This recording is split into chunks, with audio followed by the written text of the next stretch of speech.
UGC act को लेकर आज भी राजधानी दिल्ली में विरोध प्रदर्शन हुआ। डीयू के आर्ट्स फैकल्टी परिसर में सैकड़ों सवर्ण जाति छात्रों द्वारा यूजीसी के नए कानून को लेकर विरोध जताया गया।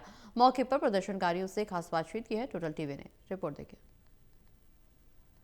देश में एक नया बवाल शुरू हो गया है। यूजीसी एक ऐसा नियम लेकर आई है जिसे माना जा रहा है कि भेदभाव को खत्म करने के लिए जरूर वो लेकर आई है, लेकिन इससे भेदभाव और ज्यादा बढ़ेगा। इसको लेकर आज दोबारा से जो है एक प्रोटेस्ट किया जा रहा है। दिल्ली विश्वविद्यालय के आर्ट फैकल्टी के बाहर हमारी मौजूदगी है। मेरे साथ हिमांशु परिसर मौजूद है जो कि इस प्रोटेस्ट में आए हैं और कहीं ना कहीं इस प्रोटेस्ट को लीड भी कर रहे हैं। ज्यादा बातचीत करेंगे। हिमांशु जी, क्या कुछ समस्या आपको नजर आ रही है इस पूरे कानून में? ये पूरा कानून ही डिस्क्रिमिनेशन के केस जो आया है, पूरा का पूरा ऐसा कॉन्ट्राडिक्टरी कानून है जिसमें एक दो सेक्शन को छोड़कर बाकी देखो तो वो एक दूसरे को ही कॉन्ट्राडिक्ट कर रहे हैं। तो ऐसा कानून जो कि इक्वेलिटी लाना चाहता था, वो हमारे साथ जो सामान्य वर्ग है उसके साथ डिस्क्रिमिनेशन कर रहा है, केवल इस बिहाफ पे कि हम सामान्य वर्ग से आते हैं। ये कहने को तो इसमें अगर मैं आपको प्रस्तावना पढ़ के सुना दूं इसका, तो मैं आपको बता ही देता हूँ। प्रियम्बल में ये बताया गया है कि ये फुल्ली इक्विटी और इंक्लूजन होगा, इसमें सभी स्टूडेंट्स के हितों का ध्यान रखा जाएगा, लेकिन केवल SC, ST, OBC का वर्णन करके उन्हीं के आधार पर बाकी सामान्य वर्ग को ये मान लिया गया कि वही ओप्रेस कर रहा है और वही कर रहा है। अगर मैं मुद्दा देखूं कि पिछले एक साल में लगभग 300 कुछ ऐसे केसेस सामने आए हैं और जबकि स्टूडेंट्स की आबादी करीबन 3 करोड़ के लगभग है, तो सीधा सीधा सा परसेंटेज जो बन रहा है वो 0.00 समथिंग में जा रहा है, इतना कम। और अगर वो इंक्रीज भी हो रहा है तो वो 118% जो कह रहे हैं, अगर वो पिछले 2 साल में डबल हो जा रहा है तो वो 118% खुद से हो जाएगा ना, क्योंकि उसकी संख्या इतनी है। अगर आज एक केस आता है, कल को 2.2 आ गए तो 118% वो वैसे ही हो गए।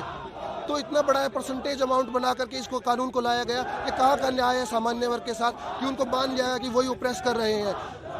और आप लोग इसका विरोध कर रहे हैं, सवर्ण जाति विरोध कर रही है। कल शिक्षा मंत्री ने कहा है कि ये जो नया कानून है पूरा संविधान के हिसाब से लाया गया, किसी के साथ भेदभाव नहीं होने देंगे। अरे मैं विधि का छात्र हूँ, मैं लॉ स्टूडेंट हूँ, मैंने ये कानून पढ़ा है। मैं तभी इस बिहाफ पे कह रहा हूँ कि इतना छात्रों में इतना द्वेष भाव पैदा कर देगा एक दूसरे के प्रति कि वो आपस में टूट के रह जाएंगे। ये राजनीति चल रही है कि केवल छात्रों को तोड़ने की।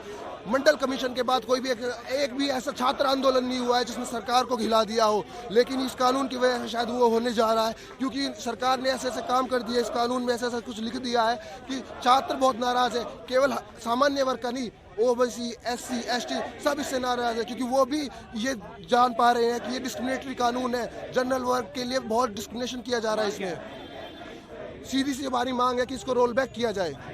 तो आपने सुना, देखिए यहाँ पर जो स्टूडेंट्स हैं सभी विरोध प्रदर्शन कर रहे हैं और ऐसा ही एक विरोध प्रदर्शन कल भी यूजीसी मुख्यालय के बाहर भी हुआ और देश भर के अलग अलग इलाकों में हुआ, चाहे वो लखनऊ में देखा गया या फिर दूसरे राज्यों में भी हमने देखा यूजीसी के खिलाफ विरोध प्रदर्शन हुए। और आज भी एक तस्वीरों के माध्यम से आपको दिखाने का प्रयास करेंगे। आप देखिए यहाँ पर हम कह सकते हैं कि सैकड़ों की संख्या में छात्र पहुंचे हैं और ये किसी संगठन से नहीं आते, सभी जो है सवर्ण जाति के यानी सामान्य वर्ग के लोग हैं, जनरल कैटेगरी में जो आते हैं, और सभी यहाँ पर एक ही मांग को लेकर प्रदर्शन कर रहे हैं। इन सभी की मांग है कि यूजीसी जो नया कानून लेकर आई है, जिसमें यूजीसी की तरफ से दावा किया जा रहा है कि हम जातिगत भेदभाव को खत्म करेंगे, लेकिन इन छात्रों का यह कहना है कि इस कानून के बाद जातिगत भेदभाव जो है और ज्यादा बढ़ेगा। इससे सामान्य वर्ग और जो दूसरे वर्ग हैं उन दोनों वर्गों के छात्रों के बीच में कहीं ना कहीं मतभेद बढ़ता रहेगा। अब ऐसे में देखना यह रहेगा कि सरकार इन छात्रों की मांग पर क्या कुछ रुख अपनाती है। सहयोगी पवन शर्मा के साथ दिल्ली से टोटल टीवी के लिए विशाल सिंह।